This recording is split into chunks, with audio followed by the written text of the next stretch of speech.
Hello there, welcome back to the booth here in Brussels. Marshall Sutcliffe, I've got Randy Buehler and Ian Duke with me, and we are ready to head down to the feature match area for round 15 here from Pro Tour. Dragons of Tarkir.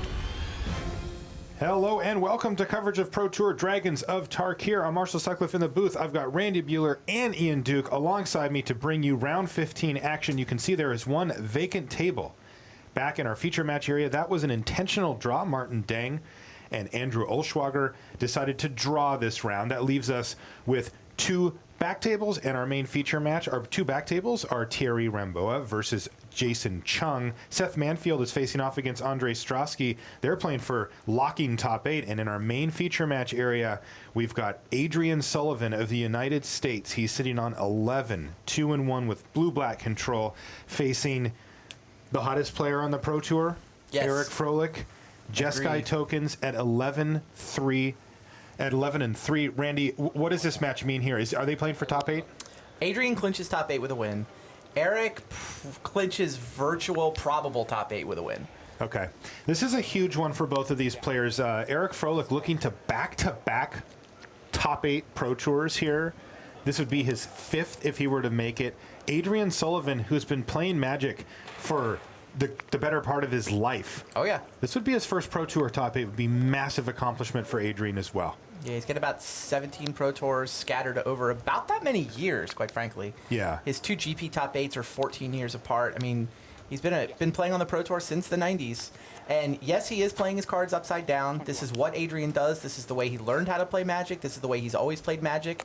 He orients his cards so that his opponents can read them. That means they're going to be upside down, and lands are sort of in front and sort of in back, depending on which side of the table you're looking at him from. That's the way he's always played. So, I mean, we're not gonna make him change that at this point. He continues to build out his mana base. Ian, give us a snapshot of what this matchup looks like. It's blue-black control for Adrian, Jeskai tokens for Eric Froehlich. Yeah, so Adrian's got a pretty, what I would call a traditional blue-black control deck. No dragons, in fact, no creatures at all. He's leaning pretty heavily on planeswalkers, and he's really long on counter spells, beyond even the dissolves and into dissipate. So the old school player's going old school. Yeah, indeed. Ifro's tokens deck, I mean, it's definitely the aggressor in the matchup, but I wouldn't necessarily call it an aggressive deck. He just wants to maneuver a little bit. You can see he's already stuck a Jeskai Ascendancy, which is going to give him an advantage going later in the game. And he just wants to build up some tokens and take advantage of his spell-based synergies. So looks like he's fired off a Raise the Alarm here. And it has, in fact, resolved. That was on Adrian's end step. And remember, the Jeskai Ascendancy is going to start powering through Eric Froehlich's deck as he gets that loot, draw, and discard every time he casts a non-creature here. And here's a second copy of Jeskai Ascendancy. And this thing could get rolling very quickly. Even just a board state that looks innocuous, like the one that Ifro has right now, the pair of soldiers, can get out of control. And Dissolve is going to hit the second copy of Jeskai Ascendancy.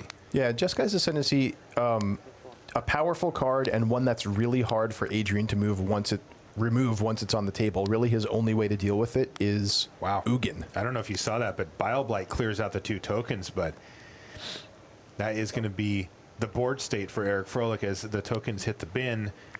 Adrian Sullivan draws his card and says, go, end step, let's do it all over again. Eric Froehlich puts Raise the Alarm on the stack, allows 1 trigger to go. Drew secured the waste off this loot, too. And he actually just gave it, put it away immediately. Now the question is, does it resolve? Yes, it does. So here are 2 soldier tokens. Yeah, and notably, Adrian, sitting on a copy of Dissolve, chose not to use it on the Raise the Alarm. He's also sitting on a second Bileblight, right?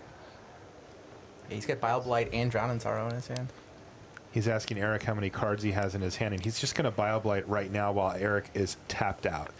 He doesn't want to mess around, so having drawn both Bileblights, he's able to take care of the 2 Raise the Alarms, effectively just 1-for-1s, and here is where Eric Froehlich's deck starts to roll. And Treasure Cruise. Here is where Adrian Sullivan is likely to deploy his Dissolve. That is correct. So Dragon Fodder gets discarded, and there's Dissolve on the Treasure Cruise.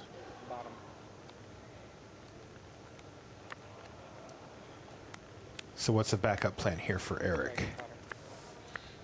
He's got 2 cards left in hand. Yeah, so the dynamic of this game is... And it was Dragon Fodder. Jeskai Ascendancy is going to allow Eric to loot through his deck, but he's still not going up cards. You know, he's just trading bad cards for good ones.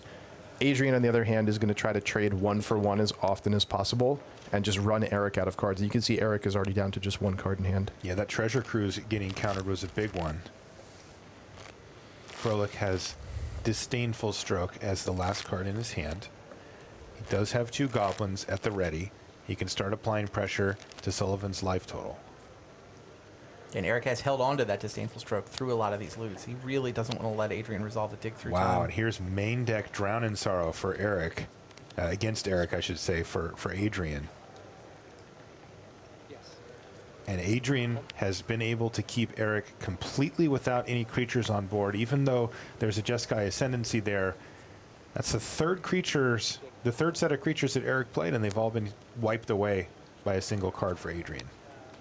You see, Eric gets the Disdainful Stroke pretty much the way he drew it up. He gets to stop, dig through time, and loot away a land.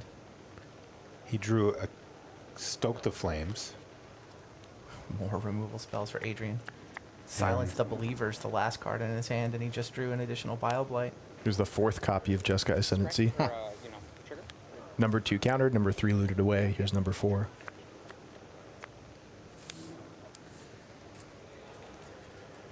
One quick update here. Jason Chung of New Zealand is up a game over Thierry Ramboa.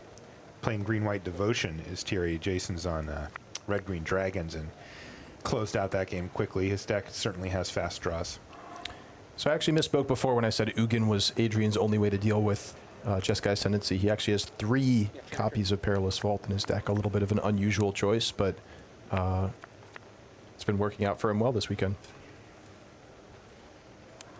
18.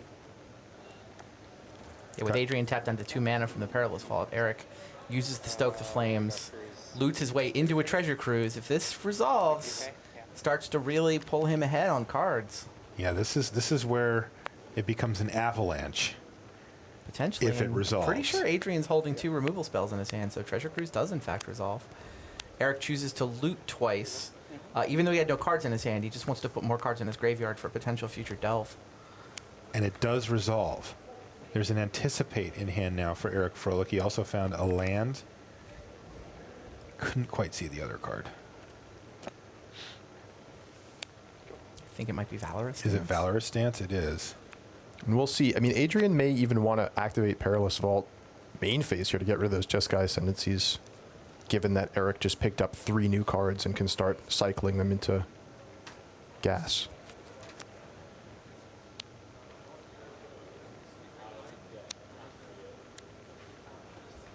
Yep. Yeah, Adrian does in fact activate Perilous Vault. Right back here. Oh, that's your graveyard? Sorry. Ephro takes a quick look at his exile zone there. 18. He's going to Yeah, crack it's a interesting. Flooded He Strand. actually played that fetch land last turn with 2 Jeskai Ascendancies in play. Might be tempted to hold that to try to turn it into a better card, but he knew Perilous Vault was going to happen, and he just wanted the thin effect from getting a land out of his deck. He knew he wasn't going to get to do anything with the Ascendancy.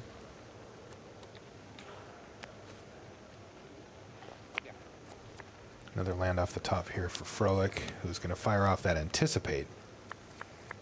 Okay. What is he trying to find here? Something to attack with. Wow. Yeah, between the Treasure Cruise and the Anticipate, his deck has really not done him any favors here. Yeah, note that he's gone through all 4 copies of Jeskai Ascendancy, so Right. his token generating cards have lost a lot of potency going into the late game here. You also can't seem to find them. Temple of Triumph to scry a card to the bottom. Meanwhile, Adrian Sullivan hasn't really done much on his side either, but that's kind of plan A for his deck. He's found another copy of Perilous Vault.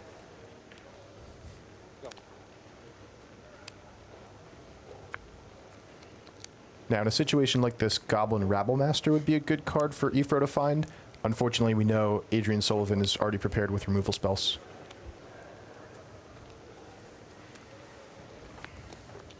Go ahead. So I would say Adrian is where he wants to be in this matchup. He's made it to the late game. He's already got a couple answers lined up for Efro's next couple plays, but here comes Treasure Cruise. Yeah, speaking of Efro's next couple plays, here is one. Treasure Cruise for Eric Froehlich. Does it resolve? Yes. And it resolves. Okay, so can Eric find some pressure here? Found a Rabble Master. He did. He also found a Stoke the Flames. I mean, how much just straight up burn damage can Eric's deck do here? You know, if let's just say they both end up drawing the majority of their deck here. Results.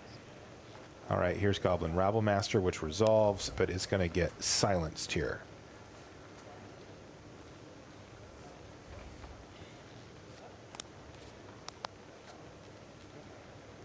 Yeah, you asked about burn in Eric's deck. He has Stoke the Flames and Wild Slash as his burn spells, and I think he's already used one copy of Stoke the Flames. So it's going to be hard for him to close out the game on burn alone. He's going to have to get some creature damage in. That is exactly what Adrian Sullivan's deck is designed to not allow. Yeah, this game is exactly where Adrian wants it to be. For Eric to win this match, I think it's going to involve the sideboard.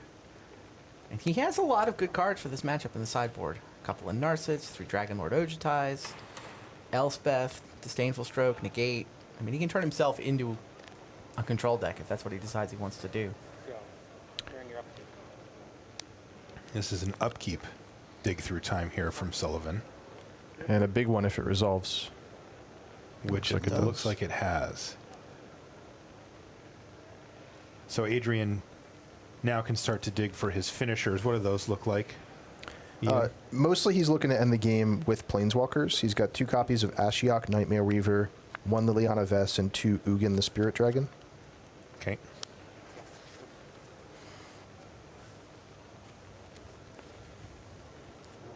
Interestingly, Efro's cycled through so much of his deck that even an Ashiok could maybe even threaten to mill him out. It's true.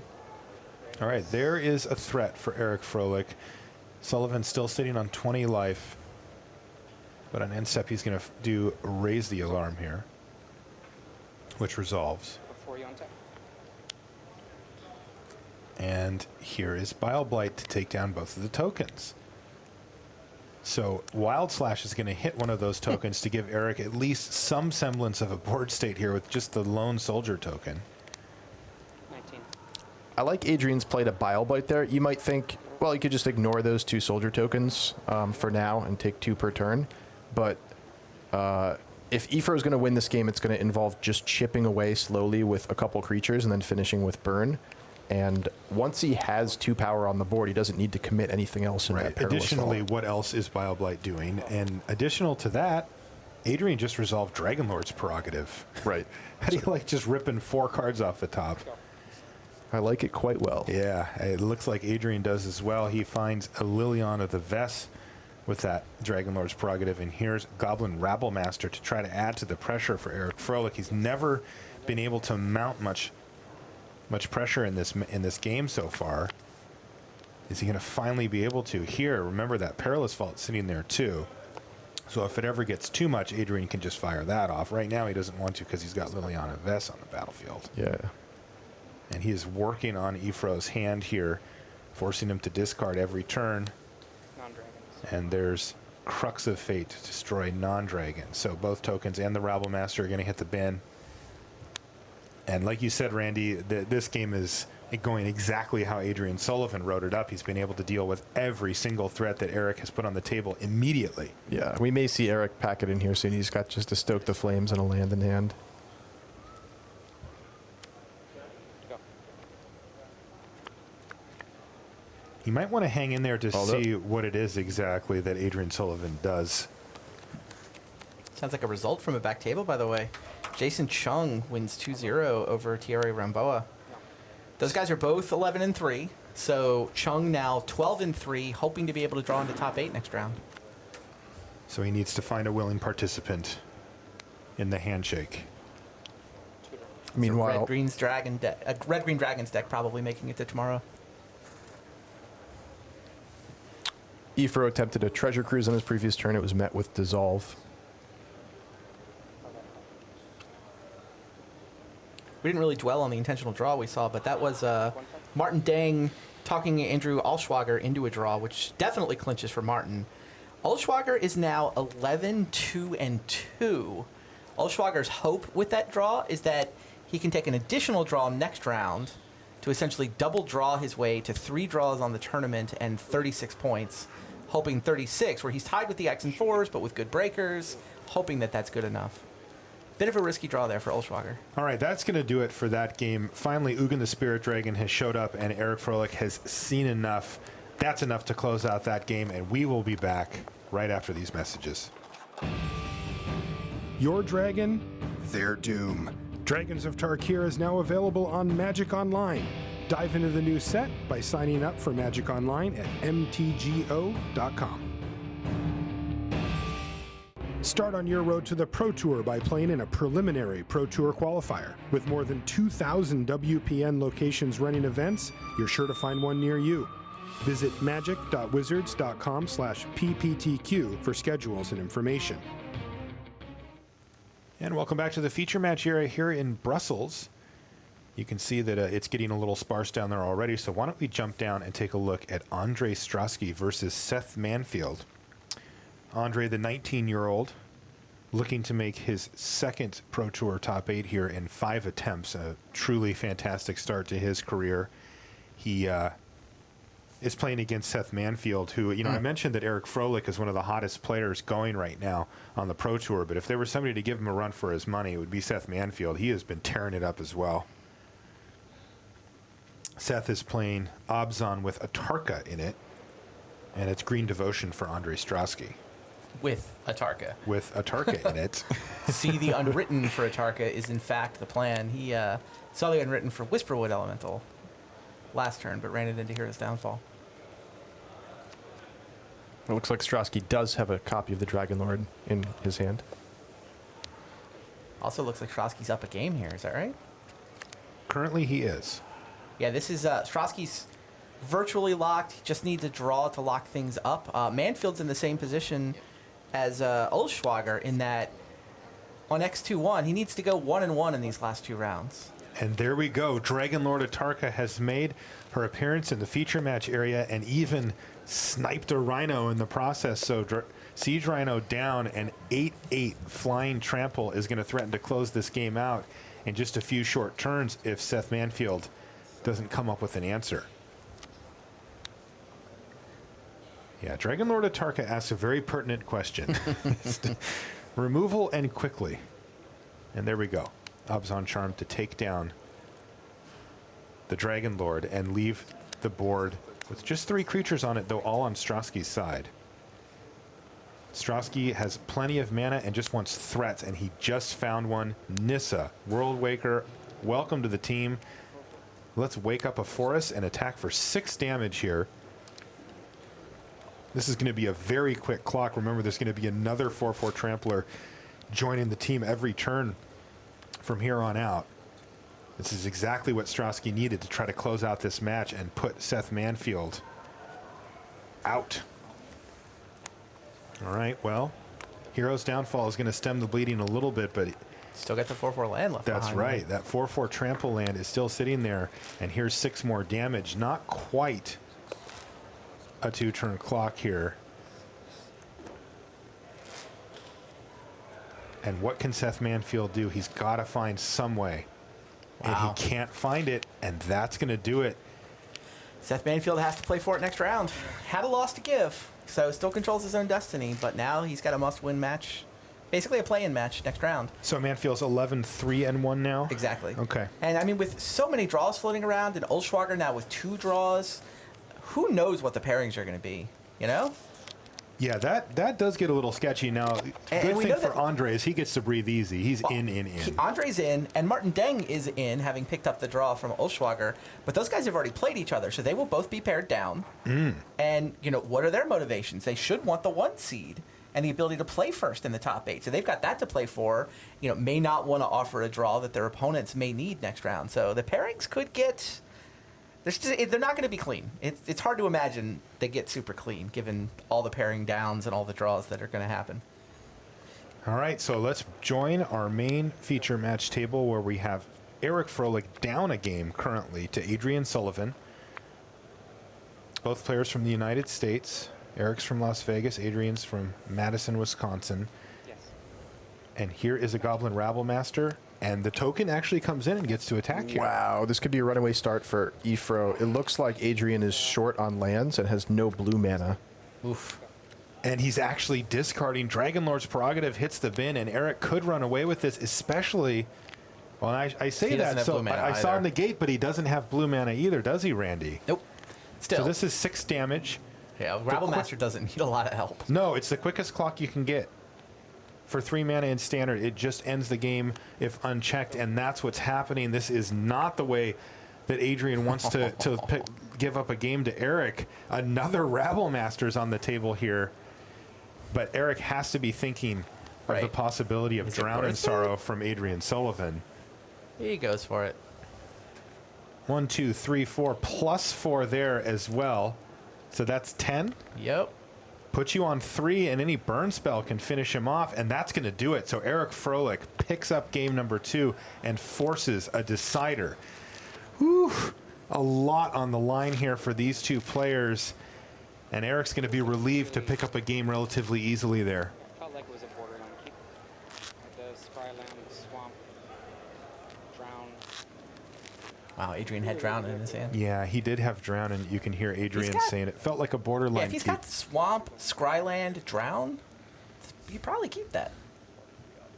on it's the on the draw, draw, you too. probably do keep it, yeah. I mean, the deck is mana hungry, but I mean, the Drown in Sorrow is pretty good there. Yeah, you keep it.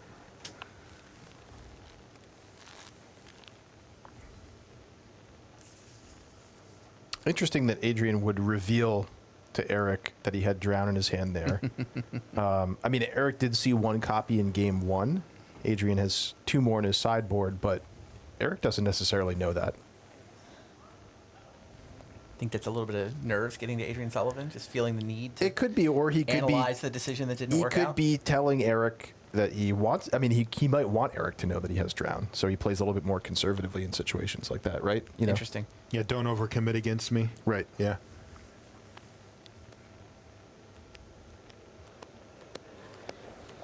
I don't know. It sounded more to me like the decompression. You analyze Yeah. the decision. You know, if I made the right decision, but it didn't work out, I Yeah. can live with it. I think. Yeah. I mean, look, Eric had seen the Drown. I think he knows that it's still going to be in there. It's not, he's not exactly giving up his 6 sideboard tech or anything. How many Drowns is it actually? It ends up being 3, I believe. 2 in from the sideboard. Right. Mhm. So, I mean, the fact that he had a Drown in his hand there means that he probably had more than one. It's possible. It's a mild amount of information he's giving away. That's good to know. I don't think that he can see that one. Oh, you can? Excellent. When I sat there before, I We'd didn't have to even play know. very slow for either of us to not finish I the don't game, think even if it that's- came to decking. Yeah, I don't think it's going to come to that. Players just double checking the clock, but realizing that they've got plenty of time in the round If here. we do that, one of us is going to get penalized. It would take a ridiculous. But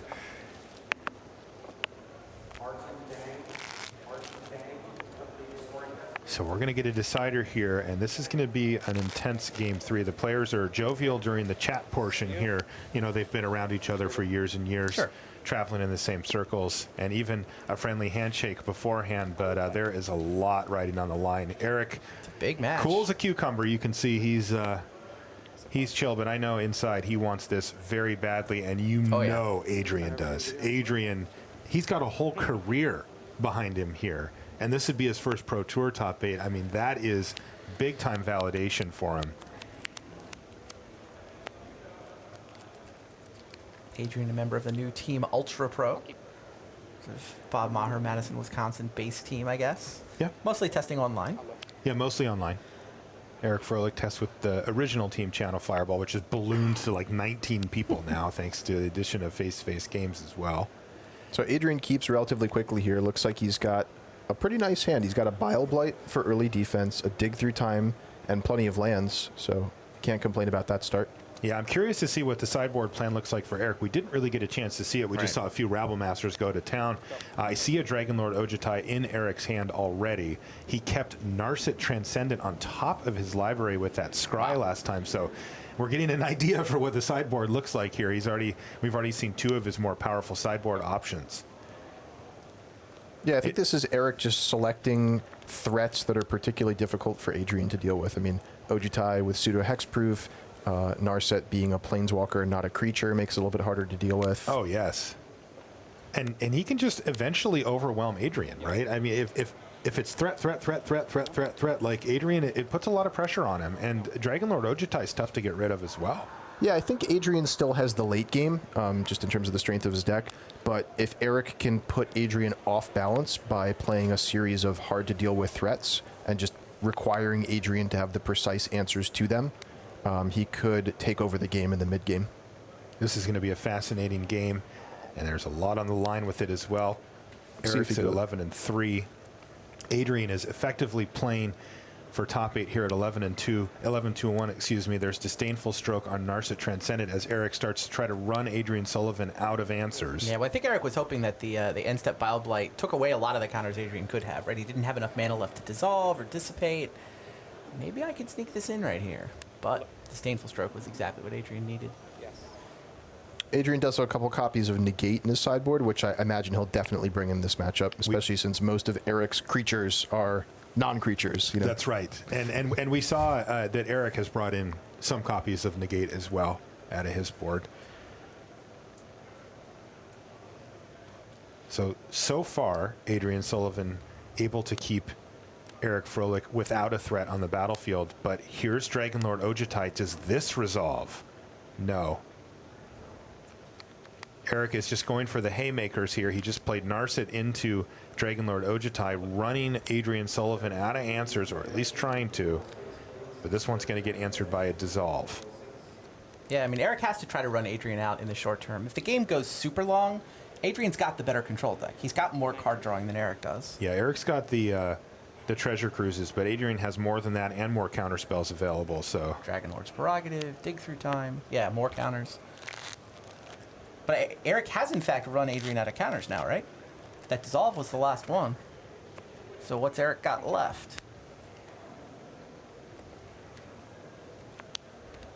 Plenty. he's actually got quite a bit going on here, especially if he can hit an untapped land, which, yes, he has it in his hand, the Flooded Strand. So, you know, that one just disappeared. So Jeskai Ascendancy and Goblin Rabblemaster in the same turn isn't bad. Adrian's going to go for main phase Dig Through Time. Just to make sure it resolves. Right. I think Eric's okay with that, as he doesn't have an answer for it right now anyway, and it does restrict Sullivan's mana a little bit. Right, Adrian now passes with just 2 mana up, so again, Eric doesn't have to worry about dissolve, just negate and stroke. Did not see yet what Adrian got off his Dig Through Time. He did get a Disdainful Stroke. Disdainful Stroke and Perilous Vault are the cards Adrian took. Wow. So I'm interested to see how Eric sequences his threats here and what that tells us about how he values them. Adrian has 2 mana open, which probably only represents Negate at this point. So, but then again, it could represent a creature removal spell like Bile Blight. So, A Disdainful Stroke's got to be on the radar too, right? yeah. Although his 2 threats right now are both 3 mana threats. Right. So they're not actually. It's not actually relevant, but that is what Adrian could be thinking. Mm-hmm. Okay, interesting. So Eric actually just plays Jeskai Ascendancy, doesn't play his land, and just says go because he's got a threat in his hand. He has Raise the Alarm. I'll look. And here's Perilous Vault now for Sullivan. And end step, Raise the Alarm, trigger my Ascendancy. And this is why he has extra lands in hand. He's going to discard and get the 2 tokens. I saw a Dragonlord Ojutai, I believe, in hand. No, I did not see that. Excuse me. So Eric Froehlich has Stoke the Flames in hand, a Mountain Rabblemaster, and another Trigger. land.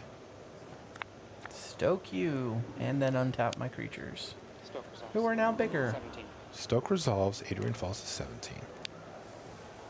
So Eric gradually moving towards actually hitting Adrian, which he hasn't been able to do in the first or third games.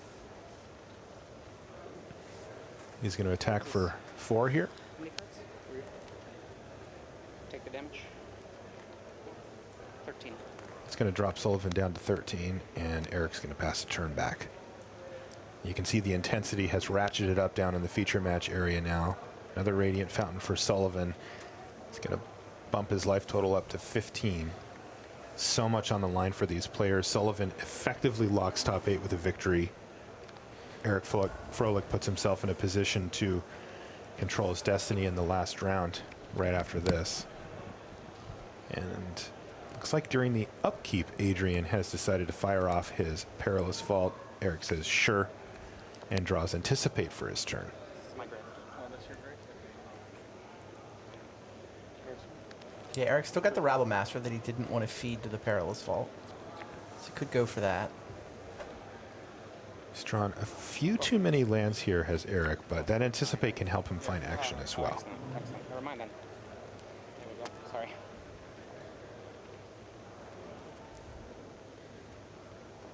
Go.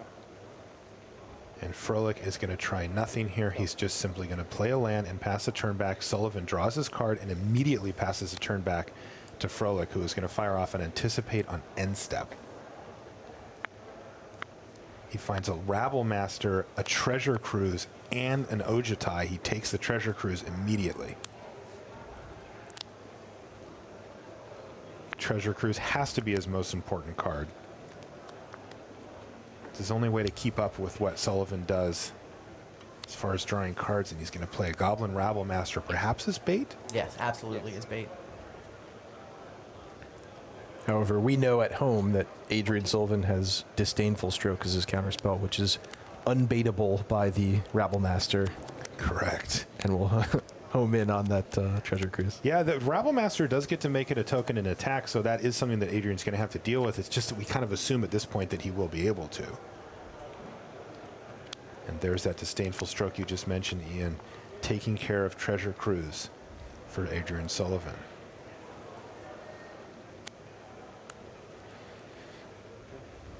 And Eric is going to pass a turn back. Does Sullivan have an answer right now? Well, if he didn't, he's going to find one here with Dig Through Time. So the pendulum seems to have swung in Adrian Sullivan's favor here, as Froehlich is out of gas with 2 lands in hand. Now he does have that Rabble Master, but the chances of it surviving even until his next turn seem very low. Untap.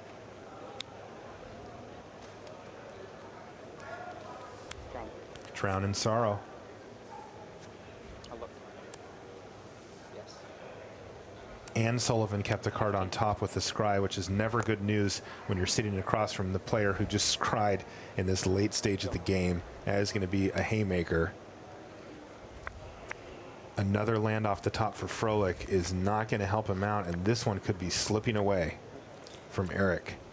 Yeah, Eric Froehlich fans are going to have to hope that 12-4 with good tiebreakers can sneak into this top 8. There's going to be a lot of players potentially trying to get to 12-4. Now, Eric does have good tiebreakers. He does right? have good tiebreakers. Of the 11-3 players right now, he actually has the best tiebreakers. Okay, Eric takes his draw step for the turn, and it looks like he's found another land. Can't get anything going off the top of his deck, and Adrian Sullivan is going to start closing in on victory here, as he now has a threat with Tassiger the Golden Fang, and he's going to start rumbling. So Eric's going to drop down to 15, equal up the life totals, and Sullivan could be minutes away here from his first Pro Tour top 8 after a lifetime of playing Magic. Good for him. He has dedicated a lot of time to this game. He's made 2 Grand Prix top 8s. He did it 15 years apart. Always played the game. Go. And now he's so close. Another land off the top for Froehlich. He just cannot find any action whatsoever. He's going to play a land and pass a turn back. Tassiger activated once again. Looks like Dissipate and Farika's Cure were the cards. I don't know how relevant this is, as Sullivan has a handful of gas and a threat on the table. He's just about ready to close this out. Eric falls down to 7. Go ahead. And now Adrian 6. passes a turn back. He's got a 2-turn clock on Froehlich. He can attack for 4 twice and end this thing, putting himself into the top 8 and making Eric Froehlich's life very difficult, as he's going to face an opponent next turn that he has to beat, and then he has to keep his fingers crossed. Eric finds Stoke the Flames. Adrian Sullivan at 16. Unfortunately, Adrian's sitting on 2 copies of Negate, along with plenty of other spells. Activating Tassiger. He can do it multiple times per turn, though I believe he will just be doing it once. He wants to leave up his mana. Stoke the Flames Tassiger because he's got another one. Yes.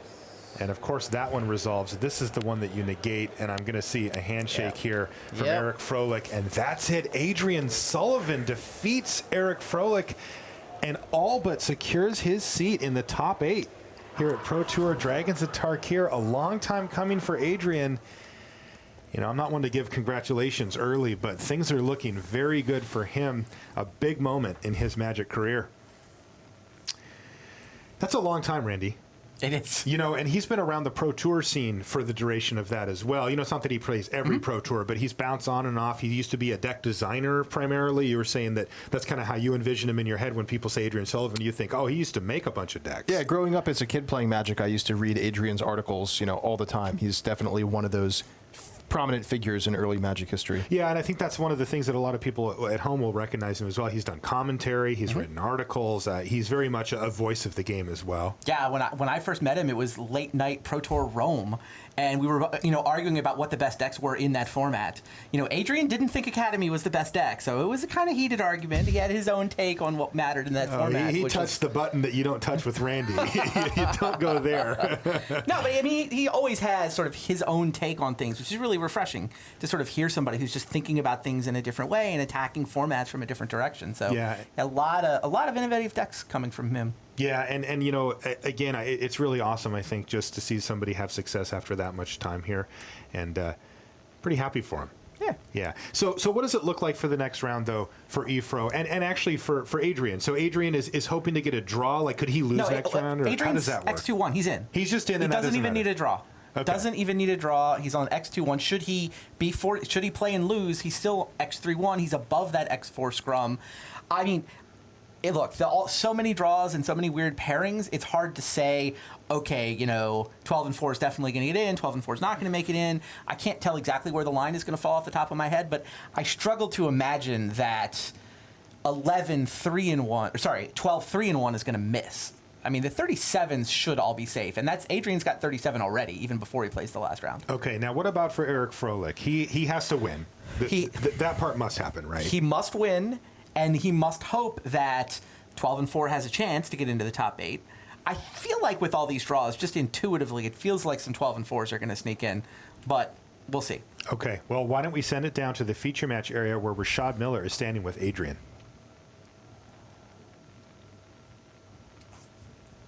Hi, Rashad Miller, and I am here with Adrian Sullivan. And in the booth, they're saying you locked it up. Now, I know you've been around a lot of these tournaments. Have you done the math yourself? I have not done the math myself, and I've gotten 9th before, so I'm going to wait for someone else to do the math. Someone like my teammates, Bob Ma or other people, they are much better at that than me. You got a Zvi Motovich on your team. He's pretty good at math. I don't know if did Zvi get on our team today? He wasn't on our team yesterday. Oh. If that's the case. Well, sorry. No worries. Okay, so now you're playing against Dress Guy tokens. I'm sure you tested against this. Yeah. Were you feeling confident about that matchup?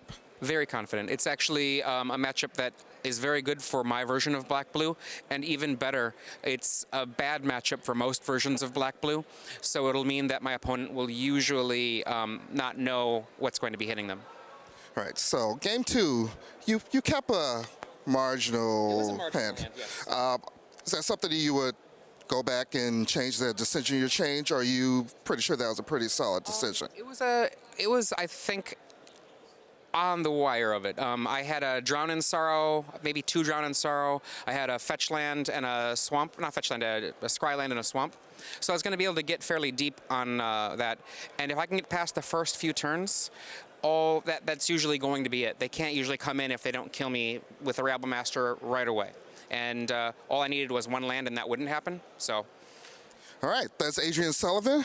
They think he made it to top 8 in the booth. He's going to wait and see next round before he makes his decisions. So I'm Rashad Miller, and we're going to send it back to the news desk. I can tell you, not as a major student of body language, that standing next to Rashad Miller there was a man really trying to contain some emotion. He had an awful lot of stuff going on right then. Adrian Sullivan, 37 points. You want to just hear your friends who you trust and believe tell you that you're in, and he was like, no, can't say for sure. Well, that's a good plan, because we think there is some pretty screwy combat math coming up as we head into round 16. Here's a simple bit of math. Last round, we had 76 dragons. Let's see what this round did to our dragon counter. Here we go. There's the flames, 78. Pretty quiet round in Dragonland, but it doesn't matter at this stage of the Pro Tour how you get the job done. Discard, counter spells, commands, dragons, doesn't matter. It's the W that really matters here in round 15. So why don't we take you out to the floor for 4 from the floor. Once again, we went deep into the trenches to find you the best action and show you some of your favorite players in action. And that means, for one thing, it means the man with the best initials in the game, PVDDR, Palavida Dama de Rosa, the Hall of Famer. There he is, one of the best players of all time on 33 points, 11 wins. He was up against Thomas Hendricks of the Netherlands, but a team cabin crew. Hendricks been a little bit under the radar, not anymore. He wins, goes to 36 points. What about Shota Yasuoka, who you see there, playing with his blue-black control deck? He was on 31 against Su Han Yoon of Japan. There they were shuffling for game 2, and pretty quickly, good plan. Yasuoka won that one, goes to 34 points. We think a win will get him in. So there you see Paul Rietzel of the United States. He was on 30 points, needing 2 wins. Park Jun-young of Team MTG Mint Card needed the same. Rietzel wins, barely alive, but on 33. Will a 36 make it in? And there's Craig Wesko on the left against Martin Muller of Denmark. Wesko, Pro Tour champion, of course. Martin Muller, the captain of the Danish World Magic Cup winning team. Those two going at it deep into the round, and those were still going as time was called here in round 15 of Pro Tour Dragons of Tarkir. Now, plenty of other results to bring you. We'll do that shortly. But waiting for us over on the far side of the studio is Brian David Marshall. And he's with a player who isn't in the top 8 this time around, but has plenty of experience of doing so. And more importantly, has 2 teammates right in the mix. BDM, take it away. Thanks, Rich. As you said, I'm here with Mete Zadelkai. Mete, having a great tournament yourself. Yeah. You're in position for another top 16, a virtual top 8 finish if you win this last round. But you're having far from the best results of the players on your team. Talk to me about the team you worked with for this event and where you guys ended up. Well, we tested as cabin crew for a long time. It's a base core of Czech and Slovak players. So me and Ivan Flo from the Slovak side. Then Martin uses Stanislav Civka from the Czech side. Plus we added Frank Karsten because we really like him. Honorary Slav. Pretty much, yeah. But that kind of created the dynamic where we found that for the first PTs we tested for, Frank was the only non-Czech/Slovak speaker. So for the last couple Pro Tours, we've been adding a couple people to make the ranks a bit bigger. And yeah, well, Andrei Strasky, after his Pro Tour top 8, he started playing a lot. Now he's top 8. And Thomas Hendricks was actually a recommendation from Frank and myself because he qualified, won a PTQ, and now he's almost locked top 8, or probably. So tell us a little bit about both of these. I mean, we did a deck tech earlier with Andrei, and he's just 19 years old. Yeah. He's going to be playing in his 2nd Pro Tour top 8. Yeah. This is phenomenal. Tell me about him. I mean, do you think that he's playing at this is where he's going to peak, or do you think there's still room for him to figure this game out even more? yeah, like the thing is, like he has lots of potential. He's a great player, but he still has so much to improve. He himself said like he can do much better than this. And after the Pro Tour top 8 in Hawaii, he basically ditched school to become pro.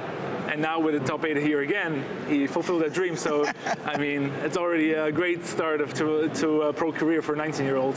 And now, tell me, I don't really know anything about Thomas. Tell me a little bit about him. Yeah, so I met Thomas because he was part of the Dutch national team at the World Magic Cup. So we played together with Frank, and we're close friends. There were other people on the team that I knew, so we talked, and he was a nice guy. And then he won a PTQ, and we were like, yeah, let's add him. Like one more English speaker can't hurt, and he's been lots of fun. He's been at the house testing for a long time. So the team obviously liked red-green as a deck. Yes.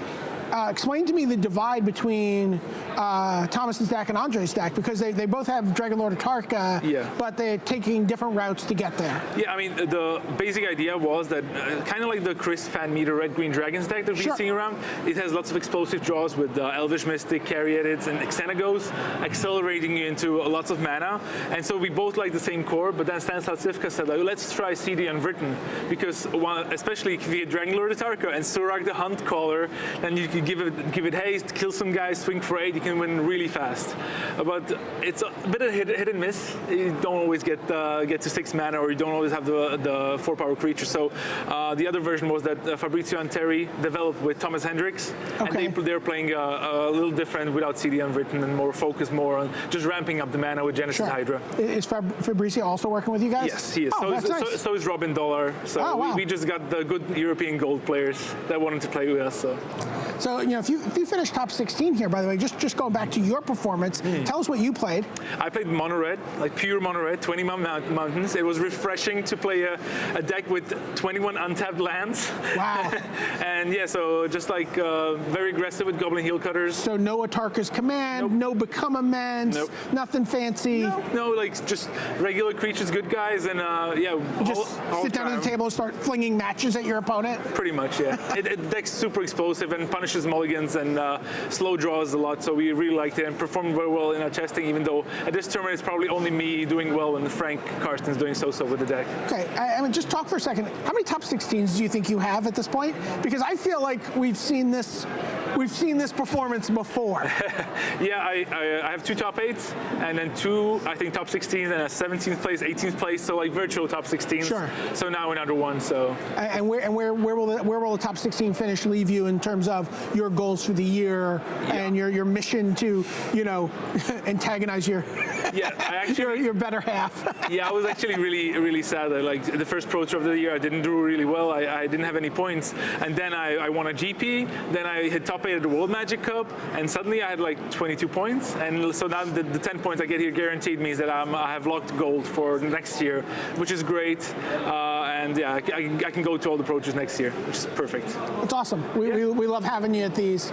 But so talk to me a little bit about the metagame. I mean, you know, we're talking about this red-green mid-range deck, right? You're talking about this 22-land, mono red, draft first pick commons deck. Sure.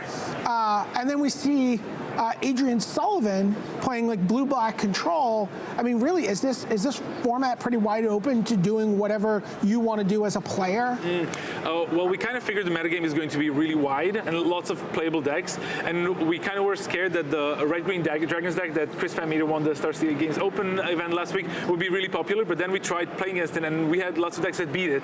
And the ways to beat those decks were blue-black, so we kind of expect a lot of decks that beat the red-green drag or blue-black decks, and we just, mono-red beats, it's very good against those, so we were happy with the choice, but the meta is so wide, bad matchups happen, so.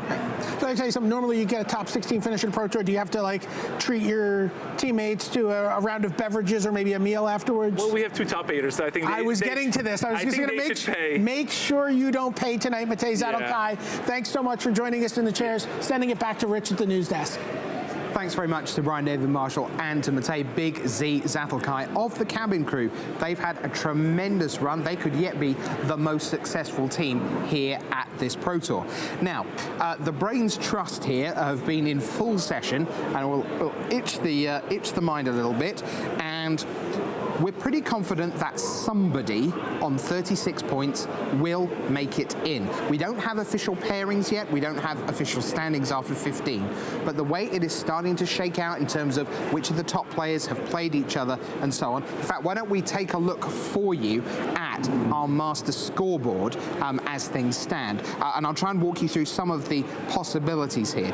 Because on our master scoreboard, it's going to become pretty clear that there are a few people who should, all being well, be able to draw their way in. There is our master scoreboard. Andre Strasky, we know, is in for absolute certain. Adrian Sullivan and Martin Dang, yep, pretty much you're guaranteed that they are in. And then the 12 threes, Jason Chung and Thomas Hendricks, well, in theory, if they had been paired, you know, depending how pairings work, they would have been able to ID to 37 points. But that is not how we think it will shake out. We think 4 of the top 5 will potentially be able to ID. And then, for the sake of argument, Thomas Hendricks, who's on 36 points, will then face, again, for the sake of argument, Andrew Olschrager in 6th. If that was true, Olschrager, of course, on 35 points, has to play, which means that Hendricks would be forced to play, and then the winner there would be above 36 points if it was Olschrager, or it would go up to 39 if it was Hendricks. That means that you look at the 34s, Yasuoka and Manfield and Camaluzzi, all of those can get to 37 points, which again, absolutely we think will make it in. And that leaves a slot for someone, potentially Hendricks, were he to lose, having been paired down to someone like Olschrager, or, and then you just look at the 11 fours, just pick out some of the names there, my goodness gracious me. Eric Froehlich, Kyle Bogomils, Joel Larson, Craig Wesco, Paul Rietzel, Sam Black, Paolo de Domino Rosa, Matej Zadelkai, Raf Levy, and if you are Thierry Ramboa or Miodrag Kiranovic, and well done to both of them for being in the 11 and 4 mix, my lord, that's a rogues gallery at 11 and 4. All of those, and they are in scorecard order, so that means tie breaks, Eric Froehlich and Kyle Bogomils are the best positioned as things stand. They will be hoping that one of them can overtake a defeated Thomas Hendricks to be a 36-pointer in to the top 8. So we expect to have a feature match area packed full of action for you in the last round, with 4 matches, all of which should impact the top 8 in some way, while maybe the top 4 get to sign a few autographs in the next hour or so. We'll see how that goes. But I'm delighted to say that Brian David Marshall has been joined by another guest. We stay in Europe, and this time we go to Scandinavia, and one of the finest players ever to sleeve up 40 cards, it's Hall of Famer Nikolai Herzog. Hi, thanks, Rich. I'm here with Nikolai Herzog, of course, the Pro Tour Hall of Famer, multiple-time Pro Tour champion, something very few people could say. You're playing on the Pro Tour again. It's been great to see you. What's it been like coming back to play on the Pro Tour these last few events? Well, it's just as nice as it used to be, and it's probably... it's a bit harder. It's a bit tougher. I know, like, the 2 weeks of preparation has done all the difference in the world, really. It's so intense, and you have to take time away from, you know, life and job and everything. Sure. But everything else is just as I remember it, and so many people are still playing. Yeah, I mean, there were a ton of Hall of Famers here this weekend. I mean, I'm looking at the standings over there. I see 3 Hall of Famers, you know, in contention here. Yeah. What I wanted to ask you about is, you know, you and I were talking about, like, for you, a big part of whether or not you want to come to a Pro Tour is whether or not you feel like you can put in the preparation time, and also, you know, if you're going to sit in, you know, we're a little older than some of these young kids out there. If we're going to spend 2 weeks in a place with a group of people testing Magic, you want to be comfortable. You want to know who you're with. Is there a little bit of a process that goes into finding the right team, the right mix of personalities that you want to go to the Pro Tour with? Well, yes, I would say yes, but I've been pretty lucky. They've just been accepting me, assuming I'm still, you know, good and at the top of my game and everything. And yeah, I had teams. It started with Olorado inviting me in I think Pro Tour Atlanta, and then it has just evolved from there. I've been on the same team with a couple of the guys, and then a couple of new guys, and then a couple of new guys. And but this last team has been the best. Yeah, so tell us about the team. It's a mix of players from all over Europe, right? It's from Austria, Switzerland, Germany, Denmark, well, me from Norway, and Hungary. And it's been a great mix. And all these teams have been, I've been very happy with that part of the experience. Yeah. So one of the players in particular that I want to talk to you about, you mentioned Denmark, of course, Martin Dang, the Grand Prix Liverpool champion, who's now locked for top 8 here. What can you tell us about? You've had a chance to live with him for 10 days. What is he like, and what is he like as a Magic player? Oh. He impressed me as a Magic player. He's been around for ages, actually. He's an old-timer. He has, like, if I understood him correctly, he's played quite a few Pro Tours. And I remember him from way back in the day, from, like, the PTQ circle, actually. Yeah, he's been around for a while. No, he's great fun, and he's, like, he's very laid-back but very precise. Very practical player, and all through our playtesting sessions, I don't think I saw him make a single mistake at any point. But again, we didn't play enough. I can certainly say that he's an excellent player, and I'm sure he's riding his Grand Prix now. So he's on a rush. He's an excellent player on a rush, you know. Right, so, right. Yeah. So he's got that momentum. He's feeling good. He's feeling confident in his decisions. Yes. Yeah. So now he's going into his first Pro Tour top 8. This is something you have more experience at doing than almost anyone in this room.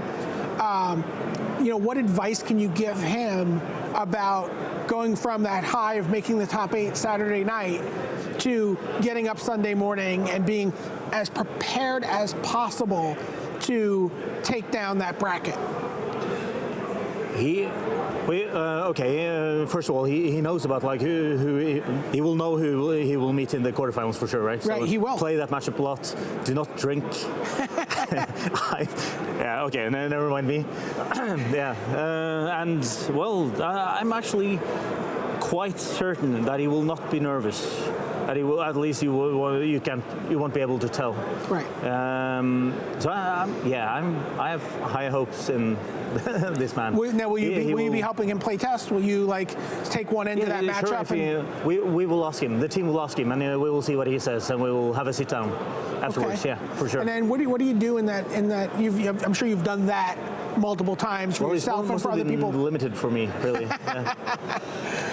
How do you don't go out and build the decks, or do you proxy them, or what? I mean, how do you go about preparing a player for a top 8? It's mostly about preparing for the quarterfinals. Yeah. Of course, you got to get past that first. So you proxy up that test. It's hubris to think about the semifinals. Don't take too much. First, you got to win the quarterfinals for sure. Right. And then we'll see how far we get with the quarterfinals.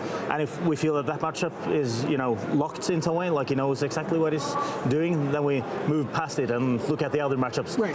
Which matchups are potentially difficult? Which should we prepare the more for? Right. And we discuss sideboarding, of course. And you guys are mobilized as he moves through the quarterfinals into the semifinals. I assume teammates are on hand. Yes. To sort of go, okay, we know who you're facing now. Let's figure this out. Let's start jamming games. Yeah. I saw that he sideboarded this way in his quarterfinal. You guys are really like a strike team. Yes, absolutely. That's another really nice thing about this team. We've been backing each other so much. That part of the experience has also been great. So will we see you? And does your team have a name? We are Tomo.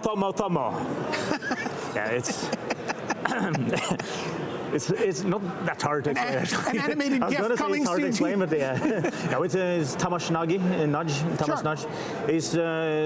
He goes under the name Tomo.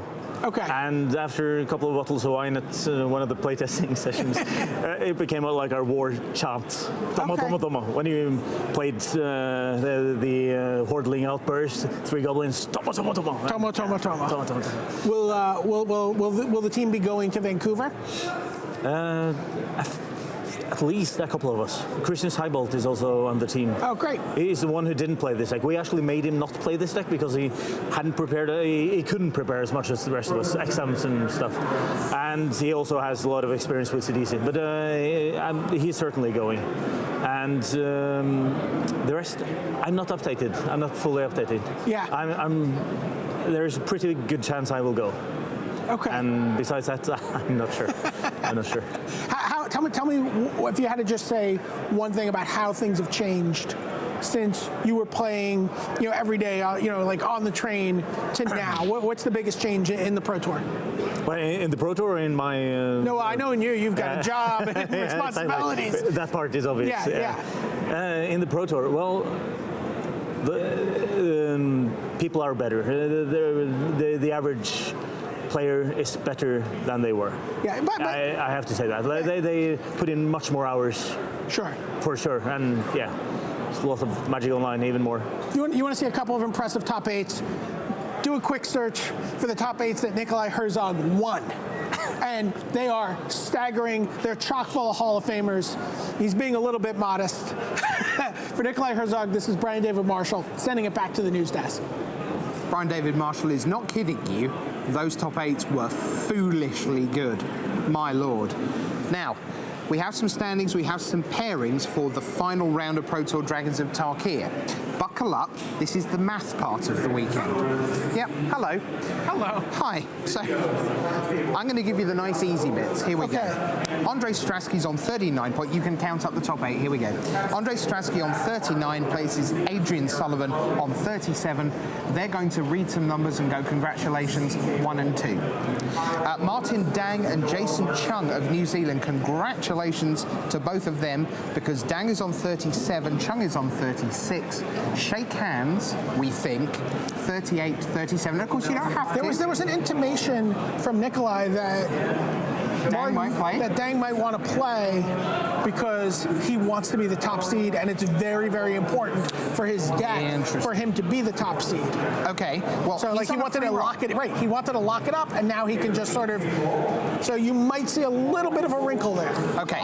So Dang would be 3 for sure, because even if he loses, he's on 37 and in.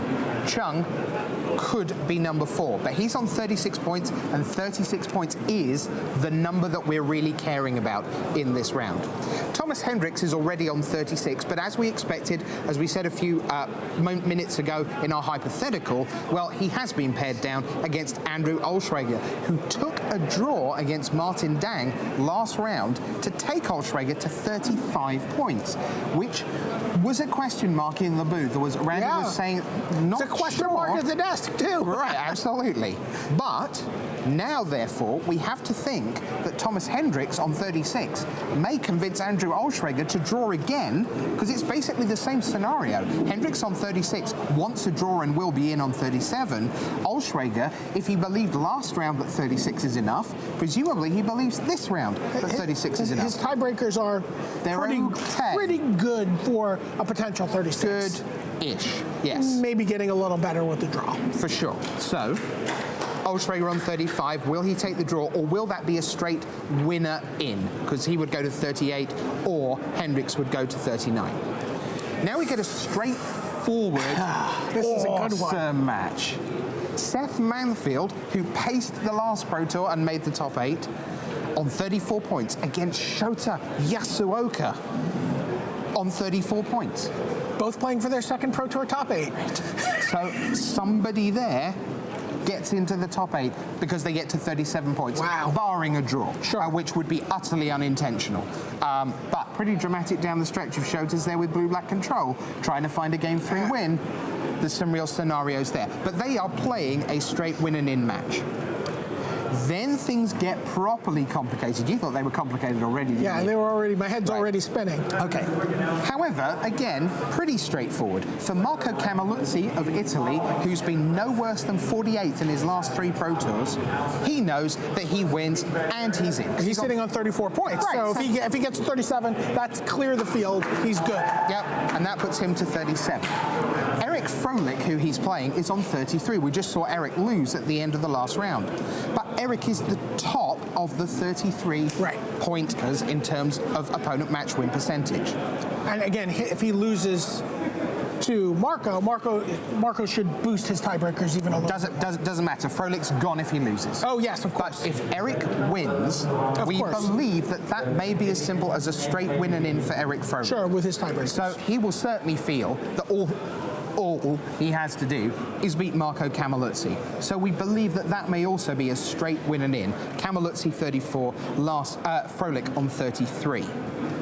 Now, depending where those 37s lie, whether Hendricks gets beaten on 36, whether Olschwager goes on to 36 with an ID to put himself on that 36 line, you then have Kyle Boggemers, runner-up from Pro Tour San Diego 2010, against another Pro Tour finalist, Joel Larsson of Sweden, who we've hardly seen this weekend at the top tables, but has quietly been churning out 3 wins here, lose a round, a couple of wins there, lose a round. Oh, look, I got to 11 wins.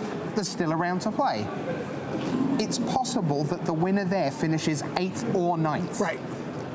And again, if Martin Dang decides to play for some reason, that also could throw another spot into the mix. Right, that is their best hope, quite frankly. If Martin is going to leave Jason Chung on 36 points, that opens up the possibilities for the winner of Boggemers and Larson even a little bit more. Potentially, it's the dance of 2 musical chairs between 4 people rather than 1 between 3.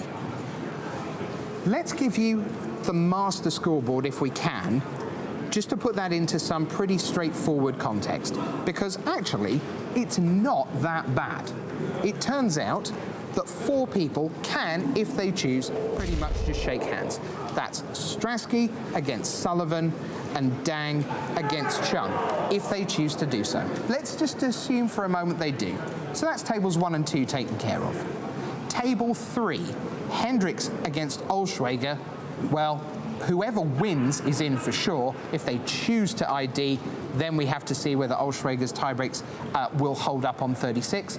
And if Olschwager beats Hendricks, we have to see if Hendricks' tiebreaks hold up on 36. Yasuoka on table 4 against Seth Manfield is a straightforward, thank you very much, this is what I think is going to happen, winner goes in. Good old-fashioned last man standing. Good old-fashioned last man standing, absolutely. Table 5 is Marco Camilluzzi against Eric Froehlich. We believe that is straight win and in. And then Boggemers Larson wraps up tables 3, 4, 5, and 6. And right now, it's time to find out who makes it in to the top 8 of Pro Tour Dragons of Tarkir.